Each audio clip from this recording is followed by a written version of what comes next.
السلام علیکم ورحمۃ اللہ وبرکاتہ۔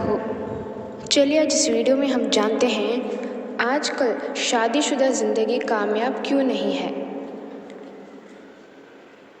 جو اسلام اگر کسی سونے والے کو تکلیف ہو تو بلند آواز سے قرآن پڑھنے کی بھی اجازت نہیں دیتا، آج اسی اسلام کو ماننے والے اس قدر بے حیائی کی شیطانی کام کرتے ہیں، پوری رات ڈی جے بجاتے ہیں، طرح طرح کی خرافات کرتے ہیں اور لوگوں کی نیندیں خراب کرتے ہیں اور نبی پاک صلی اللہ علیہ وسلم کی تعلیم کا مذاق اڑاتے ہیں، نہ مسجدوں کا احترام کرتے ہیں اور نہ ہی پڑوسیوں کی تکلیفوں کا خیال کرتے ہیں۔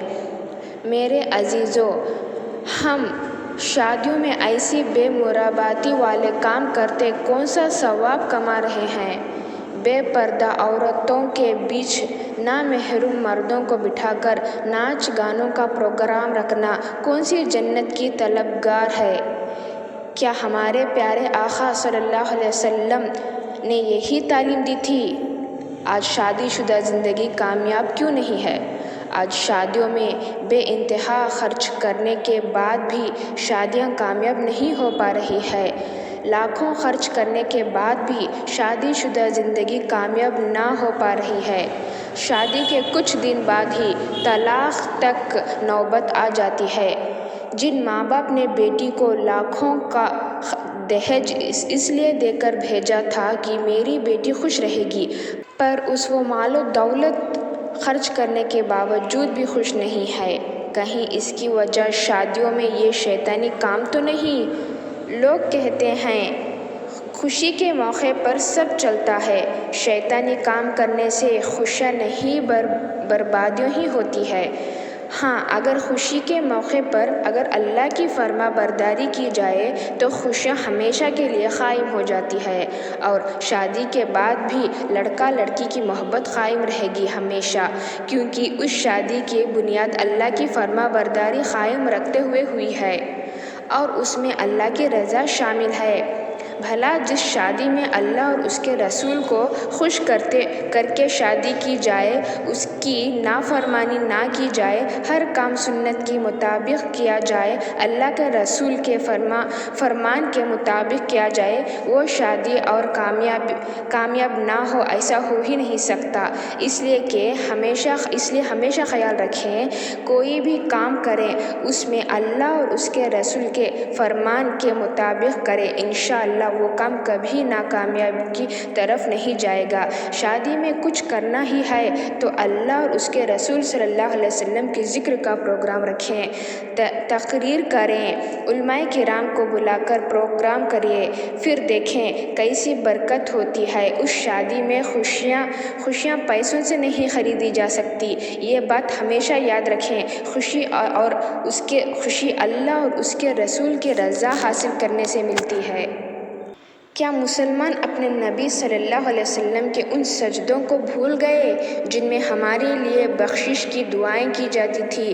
کیا ہمارے مسلمان بھائی اتنا گر چکے ہیں؟ ہم خود کو مسلمان کہتے ہیں اور اسلام کو یوں بدنام کر رہے ہیں۔ ہمارے پیارے نبی صلی اللہ علیہ وسلم اپنے امتی کہاں اور ہمارے لیے دعا کرتے رہے، اور ہم اپنے نبی کی پیاری سنتوں کو پامال کر رہے ہیں۔ ہمارے نبی صلی اللہ علیہ وسلم کے ان آنسوں کا بھی خیال نہ کیا جو سرکار نے ہمارے بخشش کے لیے راتوں میں بہا دیے۔ اسلام میں عورت کی آواز کا بھی پردہ ہے اور نعت پاک یہاں تک کہ قرآن کی تلاوت بھی صرف اتنی آواز سے پڑھنے کا حکم ہے کہ اس کی آواز غیر مردوں تک نہ پہنچے، مگر افسوس آج وہی مسلمان عورتیں شادیوں میں ڈھول پیٹ کر گانے گا رہی ہیں اور ان کی آوازیں جو باہر تک جا رہی ہوتی ہیں انہیں غیر مرد سن رہے ہیں۔ خود کو حضرت فاطمہ رضی اللہ تعالیٰ عنہا کنیز غلام کہنے والیاں ہمارے نبی صلی اللہ علیہ وسلم کی پیاری بیٹی حضرت فاطمہ رضی اللہ تعالیٰ عنہ کا تو ایک بال بھی کبھی ظاہر نہیں ہوا غیر مردوں پر، جو روز محشر بھی حوروں کے سائے میں ہوں گی۔ آپ کو جنت میں بھی کوئی غیر مرد نہ دیکھ سکے، صرف آپ کے شوہر حضرت علی کے، حضرت فاطمہ رضی اللہ تعالیٰ عنہ جنہوں نے اپنے کفن کا بھی پردہ رکھنے کی وصیت کی تھی کہ میرے جنازے رات کو اٹھانا اور غیر مردوں کی نظر بھی نہ پڑے، اس طرح ان کو ڈھکنا۔ اس پاک دامن ہستی کی غلامی کا دم بھرنے والیوں، تم اپنے آپ سے سوال کرو، کیوں تم خاتون جنت کے نقش قدم پر چل رہی ہو؟ ہم سب کو اپنی آخرت پر غور کرنا چاہیے، کیونکہ قبر کی اندھیری گھٹی میں سب کو جا اترنا ہے اور وہاں ہماری مدد کرنے والا کوئی نہیں ہوگا، ہماری کوئی سگا نہیں آنے والا وہاں۔ اگر کوئی ہماری مدد کرے گا تو وہ ہمارے کیے ہوئے نیک اعمال اور ہم سب کے آقا صلی اللہ علیہ وسلم ہیں، اور وہاں پر ہمارے گناہوں کی وجہ سے اگر نبی کریم صلی اللہ علیہ وسلم نے کہہ دیا کہ یہ ناچ گانوں کی محفلوں میں مردوں سے ملتی جلتی تھی، ان سے ہم قدم ہو کر ان کے ساتھ بیٹھتی تھی، تو سوچئے ہمیں وہاں بچانے کے لیے کون آئے گا؟ وہاں کون ہماری فریاد سنے گا؟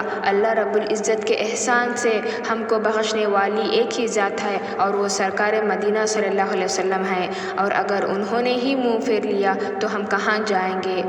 پھر تو عذاب قبر سے سامنا کرنا پڑے گا، سانپ اور بچھوں سے پالا پڑے گا، جن عذاب کے فرشتوں کی صورت اگر دنیا دیکھ لی تو دہشت سے مر جائے، وہ عذاب کے فرشتے مسلط کیے جائیں گے۔ اللہ اکبر! اب بھی ہمارے پاس وقت ہے، اب بھی ہمارا کچھ نہیں بگڑا، اب بھی توبہ کے دروازے کھلے ہوئے ہیں۔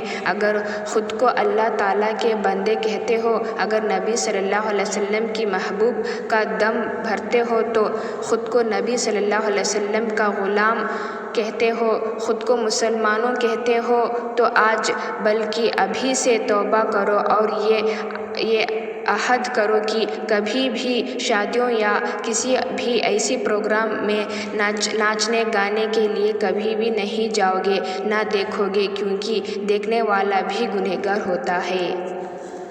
جو انسان گناہ کو گناہ سمجھ کر بھی اسے گناہ سے توبہ نہ کرے اور اس گناہ پر اڑا رہے، وہ سب سے بڑا بے وقوف ہے۔